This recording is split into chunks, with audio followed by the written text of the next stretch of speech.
The bunker smelled of recycled air and desperation. Elena Rodriguez pressed her forehead against the cool metal wall, trying to forget the images burned into her mind. The skyline of Buenos Aires, her home, melting like candles under the alien bombardment. Her sister Maria's last phone call, cut short by static and screams. 3 weeks had passed since the world ended.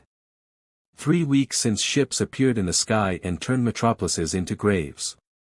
Now Elena stood 2 kilometers beneath the Swiss Alps, surrounded by strangers who spoke different languages but shared the same haunted eyes.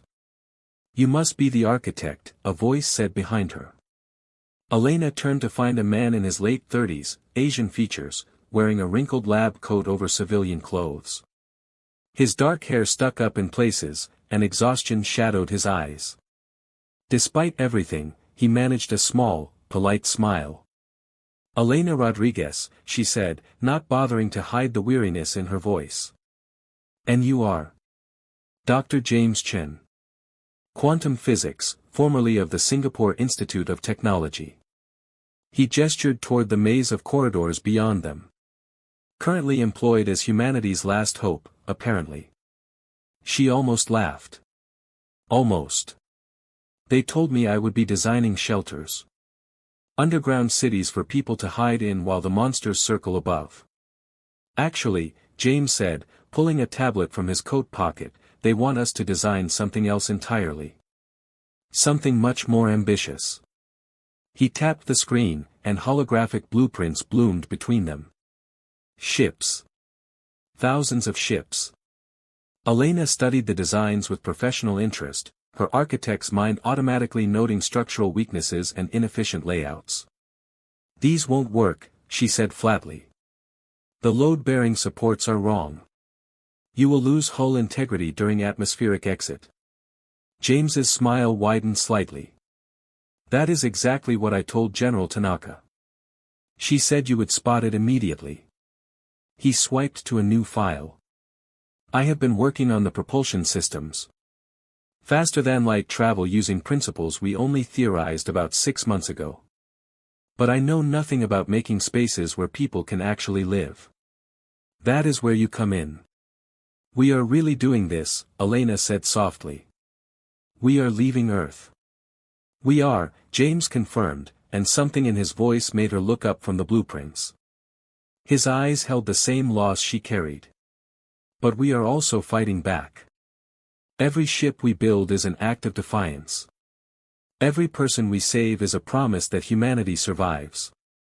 Over the following days, Elena and James worked side by side in the cramped design laboratory. At first, they spoke only of technical matters: oxygen recycling systems, radiation shielding, space efficiency. James would present propulsion requirements, and Elena would sketch living quarters around them. When they disagreed, which happened often, their arguments echoed through the bunker corridors. "You cannot put the sleeping quarters next to the engine room," Elena insisted, marking up the hologram with angry red lines. "The vibrations alone would drive people insane. And you cannot have a community garden taking up 20% of the ship's interior space," James shot back. "We need that volume for additional shielding." "People need more than protection," Elena said quietly. "They need reasons to keep living. Beauty. Growing things. Hope." James paused, his finger hovering over the delete button. Then he nodded slowly. "You are right. I have been thinking only about survival. Not about life." He modified the design, creating a compromise that satisfied them both. Late one night, working alone in the lab, Elena found herself crying. Not the violent sobs that had consumed her in the first days, but quiet tears that simply would not stop. She did not hear James enter until he placed a cup of terrible bunker coffee beside her. "My husband died in Singapore," he said, not looking at her. "David. We had been together for 12 years. He was a teacher. History. He always said that understanding the past helped us face the future." James's voice cracked slightly. "I wonder what lessons he would draw from all this." Elena wrapped her hands around the warm cup. My sister Maria. She was studying medicine. 23 years old. She wanted to work with children. She finally looked at James. She called me when the ships came. I was in a meeting. I sent her to voicemail. They sat in silence, two broken people in a broken world, sharing grief too large for words. We will make sure they matter, James said eventually. Every person we save, every ship we launch, carries their memory. Maria and David and 18 million others. They don't get to be forgotten. Elena felt something shift in her chest. Not healing, not yet. But perhaps the first small crack in the wall of ice that had formed around her heart. She looked at this strange, brilliant man who understood her pain because he lived it too. Tell me about David, she said. James smiled, a real smile this time, and began to talk. They worked through the night, designing ships and sharing stories of the ones they loved and lost. Neither noticed when their hands brushed over the holographic controls, or how they had unconsciously moved closer together. Outside, the alien fleet waited. But here, 2 kilometers down, something unexpected was beginning to grow. The weeks blurred together in the underground facility. Elena found herself looking forward to each morning, not because the work had become easier, but because James would already be in the lab when she arrived, 2 cups of coffee waiting. He had learned she took hers black with too much sugar, a habit from late nights in her Buenos Aires studio. I have a problem, James announced one morning, his hair even more disheveled than usual. The escape pods. If we eject them during an emergency, the trajectory calculations are impossible. Too many variables. Elena studied the simulations he had been running. Numbers scrolled past, each one representing potential lives lost. What if we don't calculate the trajectory at all, she said slowly. What if we design the pods to be smart? Self-correcting. Like birds flying in formation. James stared at her, then started typing frantically. Distributed intelligence. Each pod communicates with the others, adjusts in real time. His fingers flew across the keyboard. Elena, you are a genius. I am an architect who watches too many nature documentaries, she said, but warmth spread through her chest at his enthusiasm. Their partnership had become seamless. Elena would sketch impossible dreams, and James would find the physics to make them real. When she designed an observation deck with transparent aluminum panels, he calculated the exact molecular structure needed. When he created a new power system, she built living spaces around it that felt like home rather than prison cells. But it was the small moments that changed everything. The way James brought her lunch when she forgot to eat. How Elena draped her jacket over his shoulders when he fell asleep at his desk. The conversations that stretched past midnight, ranging from quantum mechanics to childhood memories to what they would do if they survived all this. I wanted to build parks, Elena confessed one night. They sat in the observation room, watching simulations of stars they might never see. Green spaces in the middle of cities. Places where children could play and people could breathe. I thought architecture could heal the world. Maybe it still can, James said. Just a different world.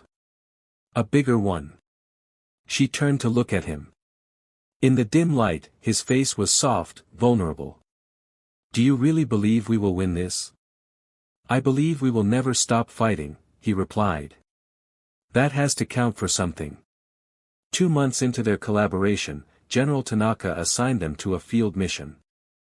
A Dominion scout ship had crashed in the Andes Mountains, and they needed to recover the navigation system intact.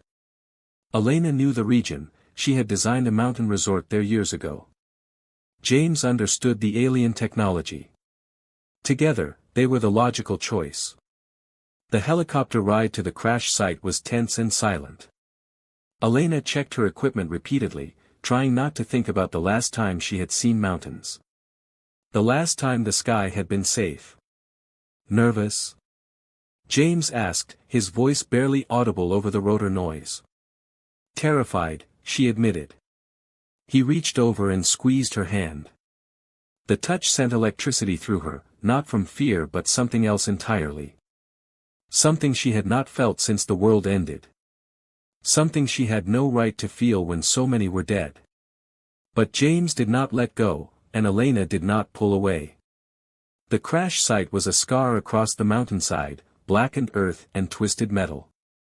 The scout ship had buried itself deep, its hull still radiating heat. While the security team established a perimeter, Elena and James approached the wreckage.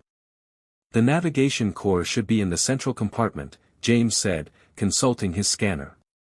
We need to move fast. Dominion recovery teams will be searching for this. They worked quickly, Elena using her structural knowledge to find safe entry points while James traced power conduits. Inside the ship, alien symbols glowed faintly. The air smelled of ozone and something else, something organic and wrong. Here, James called out. He had found the navigation core, a sphere of crystalline material pulsing with inner light. As he reached for it, the ship groaned. James, wait, Elena started, but it was too late. The floor collapsed beneath them. They fell into darkness, landing hard in a lower compartment. Pain shot through Elena's ankle, and she heard James gasp beside her. Above them, the opening had sealed itself, some kind of automatic security measure. Are you hurt? James asked immediately, his hands finding her in the darkness. My ankle. You. Bruised ribs.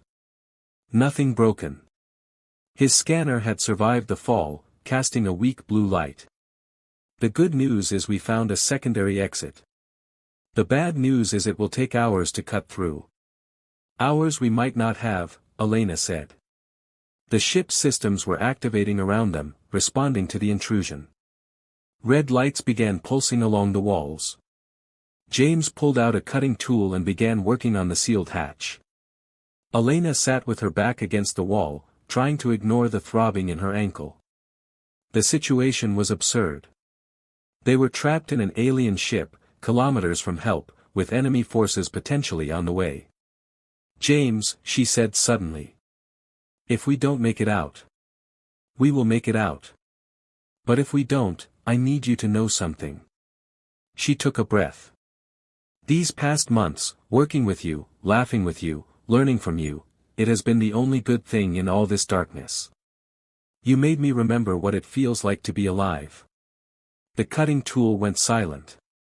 James turned to face her, his expression unreadable in the dim light. Elena, An explosion rocked the ship. The security team was breaching the hull from outside, creating an emergency exit. But the blast also triggered something else. The ship's self-destruct sequence. We have maybe 3 minutes, James said, reading the alien symbols flashing urgently. Can you walk? I can run if I have to. He pulled her up, and they stumbled through the tilting corridors. Behind them, systems began overloading, filling the air with smoke and sparks. Elena's ankle screamed with every step, but James's arm around her waist kept her moving. They burst out of the ship just as the final countdown reached 0. The security team dragged them to safety as the wreckage erupted in a pillar of blue flame. Elena and James collapsed in the snow, gasping, alive. Did you get the navigation core? Tanaka's voice crackled over the radio. James held up the crystalline sphere, somehow still intact despite everything. Mission accomplished, General. As medics rushed to check them, Elena looked at James.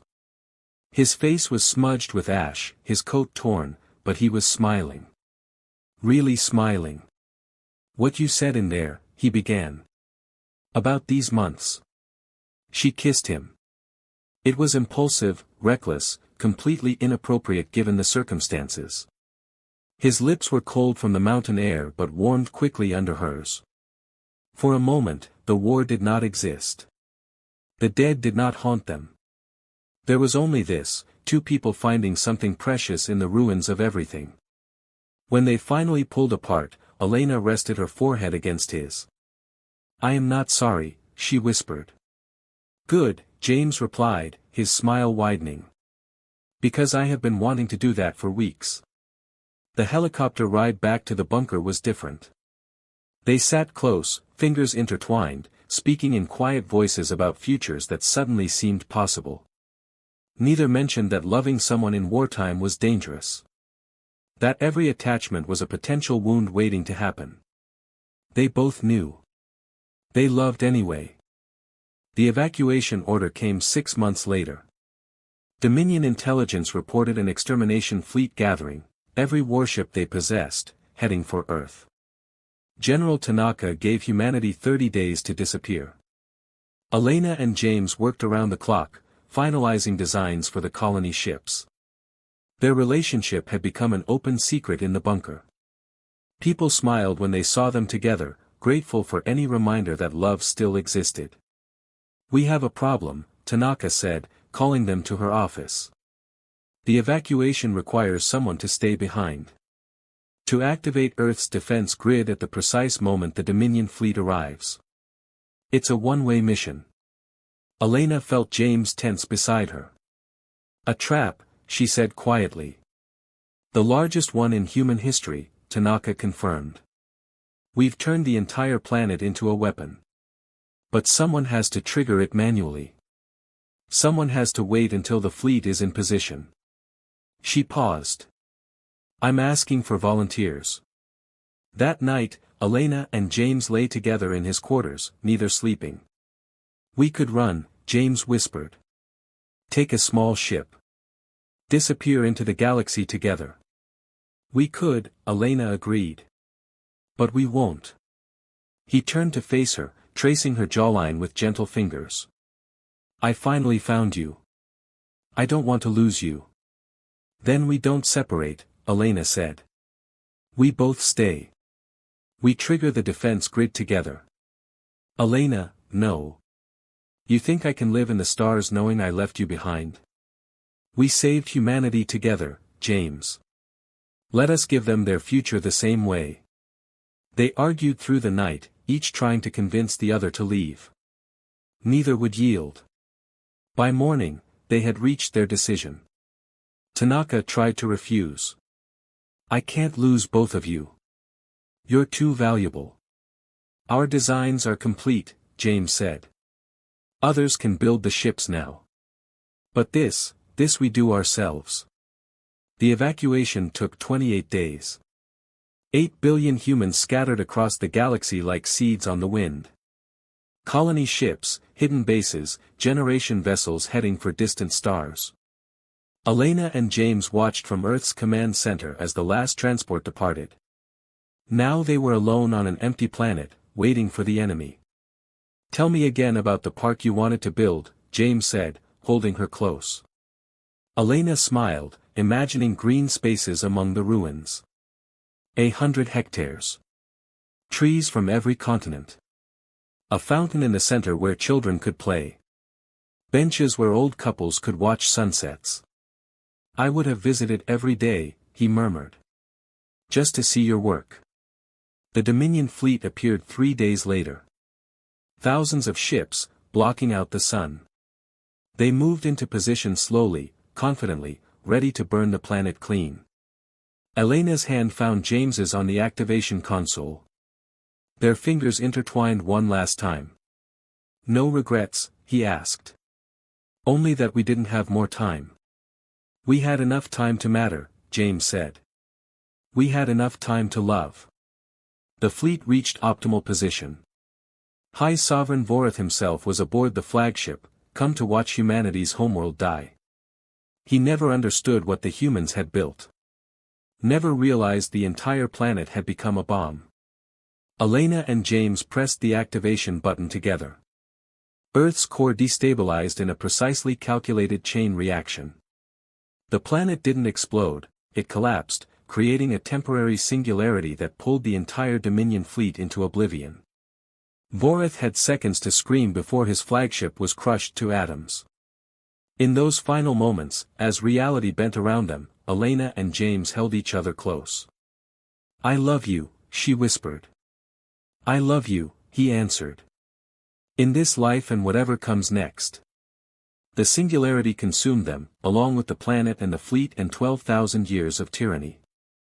Epilogue. 200 years later, on a colony world called New Earth, children learned about the architects of freedom. Elena Rodriguez and Dr. James Chen, who had designed humanity's survival and sacrificed everything to ensure it. Their story became legend. The architect and the physicist who fell in love in the darkness and brought light to the galaxy. Every ship carried their names. Every colony remembered their sacrifice.